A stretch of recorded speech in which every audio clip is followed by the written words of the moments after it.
तो कहानी शुरू होती है 1967 से और पहले सीन में हम अफ्रीका का जंगल देखते हैं जहां पर एक वायरस फैला होता है जिसका नाम है मोटोबा।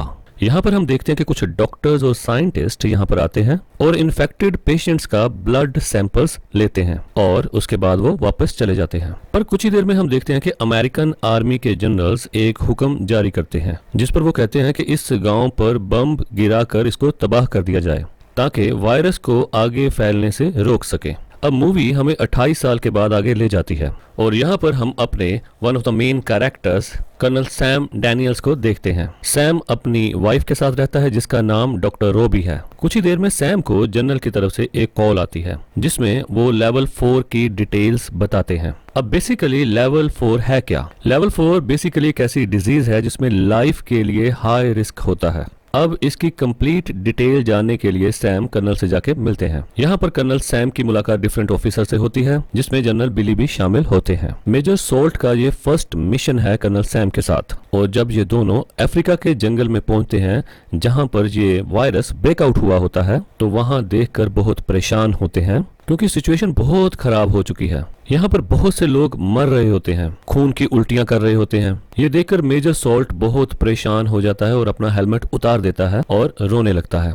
और यहीं पर एक रैंडम आदमी इनसे मिलता है और उनको बताता है कि ये वायरस हवा से नहीं फैलता, लेकिन वो उसे अनसुना कर देते हैं और सारे सैंपल्स लेकर वापस इंग्लैंड आ जाते हैं। जब कर्नल सैम इस वायरस का टेस्ट कर रहे होते हैं अपनी एक हाईटेक लेबोरेटरी में, तब इन्हें और इनकी टीम को पता चलता है कि ये मोटोबा वायरस है। ये वही वायरस है जो आज से 28 साल पहले भी आया था और ये भी पता चलता है कि ये वायरस बहुत तेजी से फैलता है, यानी 1 घंटे में डबल हो जाया करता है और अगर प्रिकॉशंस ना लिए जाएं तो 24 घंटे के दौरान व्यक्ति की डेथ भी हो जाया करती है। इस वायरस की एक अजीब बात ये भी होती है कि ना ये टच करने से और ना ही ये हवा से फैलता है। लगातार इन्वेस्टिगेशन से ये पता चलता है कि ये वायरस बंदरों से आया है और ये कोई ऐसा वायरस है जो मैन मेड है और बंदरों में किसी ने इस वायरस को डाला है। और दूसरी तरफ हम देखते हैं कि साइंटिस्ट अफ्रीका से अभी भी बंदर लेकर अपने मुल्कों में जा रहे होते हैं ताकि उन पर मेडिकली एक्सपेरिमेंट्स किए जा सके। अगले सीन में हम देखते हैं कि सैम अपने सीनियर्स को सारी बात बताते हुए कहता है कि ये बीमारी बंदरों से आई है और जानवरों की पूरी इंपोर्ट एक्सपोर्ट अफ्रीका से बंद कर दी जाए क्योंकि ये हाई रिस्क का मामला है। लेकिन सैम के सीनियर्स उसको इग्नोर कर देते हैं और उसको बहुत ज्यादा सीरियस नहीं लेते। अब हम देखते हैं कि एक व्यक्ति अफ्रीका के जंगलों से एक बंदर को एक्सपोर्ट करते हुए अमेरिका लेकर आ रहा होता है और रास्ते में जब वो बंदर पानी पी रहा होता है तो वो पानी पीते हुए उस व्यक्ति पर पानी की कुली कर देता है। ये जो बंदा इस बंदर की स्मगलिंग कर रहा होता है इसका नाम होता है जेम्स स्कॉट। जेम्स इस बंदर को बेचने के लिए एक एनिमल शॉप पर जाता है। जब वो शॉपकीपर इस बंदर को जांच रहा होता है तो ये बंदर अपने हाथ से उस शॉपकीपर को जख्मी कर देता है। जब दुकानदार गौर करता है कि ये बंदर नहीं बल्कि बंदरिया है तो वो इसे लेने से इनकार कर देता है क्योंकि उसको फीमेल बंदर नहीं मेल बंदर चाहिए था। इसी बंदर के हाथ में एक बनाना भी होता है जो कि दूसरा बंदर उसे चुरा कर खा लेता है और यहाँ पर हमें ये चीज क्लियर हो रही होती है कि इस बंदर से वायरस स्कॉट में फैला और इसी बंदर की वजह से उस दुकानदार में और दूसरे बंदर में जिसने इसका जूठा केला खाया था। अब जब इसका बंदर नहीं बिका होता तो स्कॉट इसे करीबी जंगल में छोड़ देता है ये सोचकर के ये आजाद हो जाए और मुझे भी वापस जाना है। अब स्कॉट यहाँ से बोस्टन जाने की तैयारी करता है, उसको अपनी फ्लाइट पकड़नी होती है। जब स्कॉट प्लेन में बैठा होता है तो इसकी तबीयत काफी खराब हो जाती है और जब ये बोस्टन पहुंच जाता है तो ये अपनी फ्रेंड से गले मिलता है और उसी वक्त स्कॉट बेहोश होकर एयरपोर्ट पर ही गिर जाता है। दूसरी तरफ हम देखते हैं कि वो दुकानदार जो बंदर खरीदना चाह रहा होता है वो भी खून की उल्टी करता है और बीमार होकर हॉस्पिटल पहुंच जाता है। यहाँ पर एक लैब असिस्टेंट उस दुकानदार के खून का टेस्ट कर रहा होता है और इसी टेस्ट के दौरान गलती से वो खून उसके चेहरे पर गिर जाता है, लेकिन वो जल्दी से अपने आप को हॉस्पिटलाइज करवा लेता है क्योंकि वो सेंस रखता है और ये भी सोचता है कि वो जल्दी से ठीक हो जाएगा। अगले सीन में हम रोबी को देखते हैं जो कि कर्नल सैम की वाइफ हैं। ये पेशे से डॉक्टर होती हैं। जब रोबी को स्कॉट के बारे में पता चलता है तो वो फौरन उससे मिलने के लिए जाती हैं, लेकिन जब तक वो पहुंचती है तब तक स्कॉट की डेथ हो चुकी होती है। रोबी जब स्कॉट का पोस्टमार्टम करती है तो उसे पता चलता है कि इसके तमाम अंदरूनी हिस्से पानी से भरे हुए हैं उसने ऐसा केस पहले कभी भी नहीं देखा होता और वो ये बात अपने हस्बैंड सैम से भी शेयर करती है। रोबी ये भी कहती है कि अगर ऐसा ही केस 24 घंटे में दोबारा आया तो हम हाई अलर्ट इशू कर देंगे। अब हम देखते हैं कि वही लेबोरेटरी वाला असिस्टेंट अपनी फ्रेंड के साथ सिनेमा में मूवी देखने जाता है। वहां पर इसकी तबीयत थोड़ी सी खराब होती है और वो जोर जोर से खांसने लगता है, जिसकी वजह से वायरस दूसरे लोगों तक पहुंचने लगता है। लेकिन उसे इस चीज का रियलाइजेशन बिल्कुल भी नहीं होता। वो इसे नॉर्मल कफ समझ रहा होता है और वो जब पानी पीने के लिए बाहर जाता है तो वहीं पर गिर जाता है और ये भी हॉस्पिटल में चला जाता है। केवल कोर्ट और लेबोरेटरी वाला इंसान ही बीमार नहीं होते, बल्कि बहुत से लोग और भी बीमार होना शुरू हो जाते हैं। आहिस्ता आहिस्ता ये बीमारी फैल रही होती है और जिस हॉस्पिटल में सबसे ज्यादा ऐसे केसेस मौजूद होते हैं वहां पर डॉक्टर रोबी अपनी टीम को लेकर पहुंच जाती है। दूसरी तरफ कर्नल सैम भी कैलिफोर्निया पहुंच जाते हैं क्योंकि कैलिफोर्निया में सबसे ज्यादा बीमारी फैल रही होती है। अब हम ये भी देखते हैं कि ब्रिगेडियर जनरल बिली फोर्ड अपने एसोसिएट से बात कर रहे होते हैं। उनका एसोसिएट उनको कहता है कि कैलिफोर्निया को तबाह करना ही इसका सोल्यूशन है ताकि ये वायरस दूसरे शहरों में ना फैले। लेकिन बिली फोर्ड कहता है कि नहीं, हम सबको बचाएंगे। और इसी कॉल के बाद कैलिफोर्निया को यूएस आर्मी चारों तरफ से घेर लेती है ताकि कोई अंदर से बाहर और बाहर से अंदर ना आ जा सके। जब सैम और रोबी मिलते हैं तो इन्हें पता चलता है कि वायरस हवा से भी फैला करता है, क्योंकि ये वायरस उस शख्स को भी हुआ था जो वायरस वाले लोगों के बिल्कुल भी करीब नहीं था। पूरी टीम आपस में मिलती है और इस बात को फाइनलाइज करती है डिफरेंट एक्सपेरिमेंट्स के थ्रू कि ये वायरस हवा से भी फैल सकता है और दूसरी बात कि ये वायरस एनिमल से आया है। शहर के हालात बहुत खराब होते हैं, बहुत अफरा तफरी की कंडीशन होती है। कुछ लोग शहर से बाहर जाने की भी कोशिश करते हैं लेकिन आर्मी इंटरफेयर करती है और किसी को भी बाहर जाने नहीं देती और सबको एक कैंप लगाकर क्वारंटीन कर देती है। यहाँ पर इन्फेक्टेड पेशेंट्स को अलग से रखा जाता है ताकि इन्फेक्शंस को वहीं पर रोका जा सके। अब हम देखते हैं कि रोबी इन्फेक्टेड स्टोर में जाती है। ये इन्फेक्टेड स्टोर वही है जहां पर कुछ इन्फेक्टेड एनिमल्स पाए जाते हैं। वो वहां से उस इन्फेक्टेड बंदर को लेकर आती है और उसका चेकअप करती है।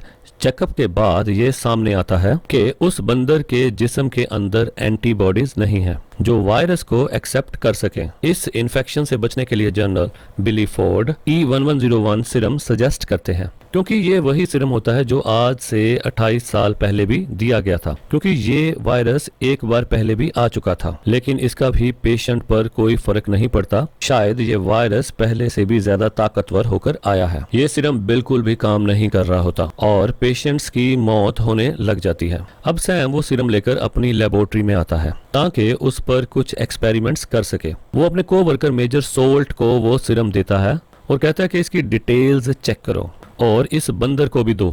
मेजर सोल्ट वो सीरम उस इन्फेक्टेड बंदर को भी दे देता है। दूसरी तरफ हम देखते हैं कि यूएस आर्मी अपने लोगों को कहती है कि अगर आपको फ्लू, खांसी, जुकाम, नजला ऐसा कुछ भी है और अगर आपको शक है कि आप बीमार हो सकते हैं तो अपने घर के दरवाजे के बाहर एक सफेद कपड़ा लगाएं। इस सफेद कपड़े की वजह से यूएस आर्मी आती है और इन्फेक्टेड लोगों को अपने साथ ले जाती है ताकि उनका इलाज किया जा सके। मीडिया भी मुकम्मल तरीके से इन सभी इंसिडेंट्स की रिपोर्टिंग कर रहा होता है। दूसरी तरफ कर्नल सैम का साथी केसी लैब में एक्सपेरिमेंट कर रहा होता है और एक्सपेरिमेंट के दौरान गलती से उसका सूट फट जाता है।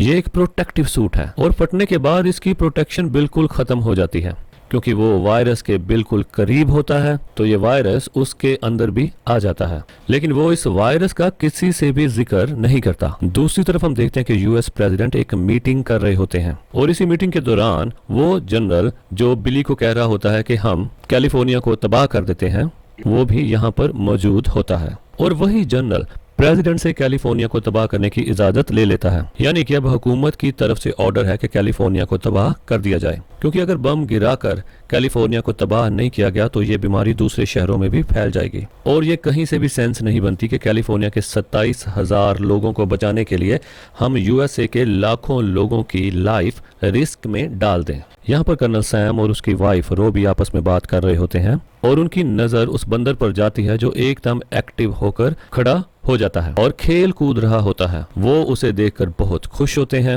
और थोड़े से एक्सपेरिमेंट के बाद ये बात जानते हैं कि ये सीरम E1101 जो इस बंदर को दिया था ये इस बीमारी की एंटीडोट है। ये वही सीरम था जो अफ्रीका के लोगों को ठीक करने के लिए बनाया गया था, लेकिन कैलिफोर्निया में ये वायरस बहुत लेवल तक फैल चुका है। इसलिए यहाँ पर ये बहुत लोगों पर असर नहीं कर रहा। ये एंटीडोट बिल्कुल काम नहीं आ रही, जिसकी वजह से लोग मर रहे थे। और यही लैब में कैसी, जिसका सूट फटा होता है, उसको दिल का दौरा पड़ता है। कैसी के सभी साथी उसको लेकर नियरेस्ट हॉस्पिटल में चले जाते हैं और उसको वहां पर एडमिट कर देते हैं। यहाँ पर रोबी जब कैसी को इंजेक्शन लगाने लगती है तो ये वायरस रोबी में भी ट्रांसमिट हो जाता है, क्योंकि कैसी ने किसी को भी बताया नहीं होता कि वो भी इस वायरस से एक्सपोज्ड है। अब कैसी और रोबी दोनों को वायरस इन्फेक्ट कर जाता है।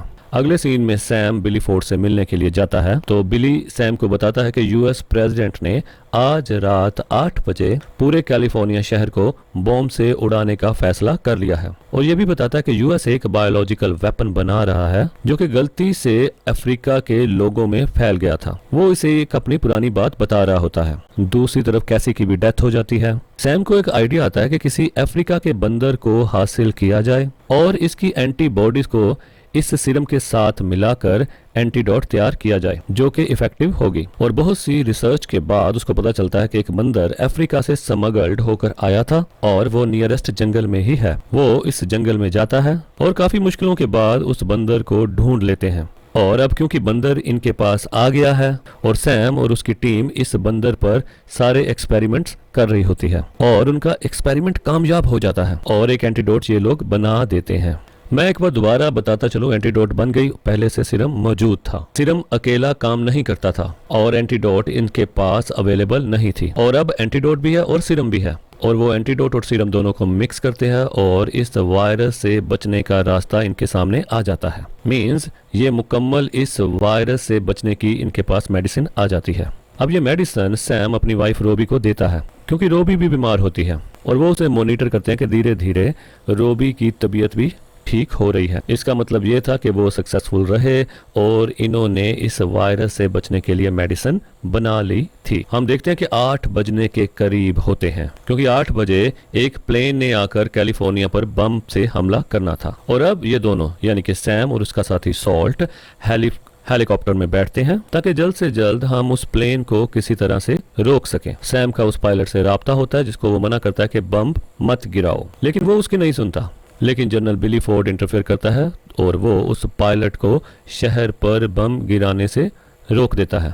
दूसरी तरफ हम देखते हैं कि बिली फोर्ड उस जनरल को भी पकड़वा देता है जिसने प्रेसिडेंट को गलत इंफॉर्मेशन दी थी कि इस बीमारी का कोई सीरम नहीं है या एंटीडोट नहीं है, जबकि रिसर्चर्स हमारे कंप्लीट काम कर रहे थे और इसका सीरम अब बनके तैयार हो चुका है। और रूल के मुताबिक अगर कभी भी कोई ऐसा सिलसिला हो तो शहर पर बम नहीं गिराया जा सकता, जो कि जनरल डोलन ने अपने प्रेसिडेंट से छुपाया था। फॉल्स स्टेटमेंट की वजह से जनरल डोलन को गिरफ्तार कर लिया जाता है।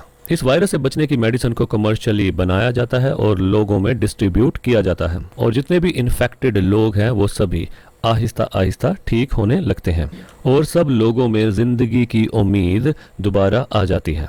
और यहीं पर यह मूवी खत्म हो जाती है। मूवी कैसी लगी इसके बारे में आप कमेंट जरूर करिए, चैनल को शेयर करिए, सब्सक्राइब करिए, लाइक करिए और मिलते हैं अगली वीडियो में।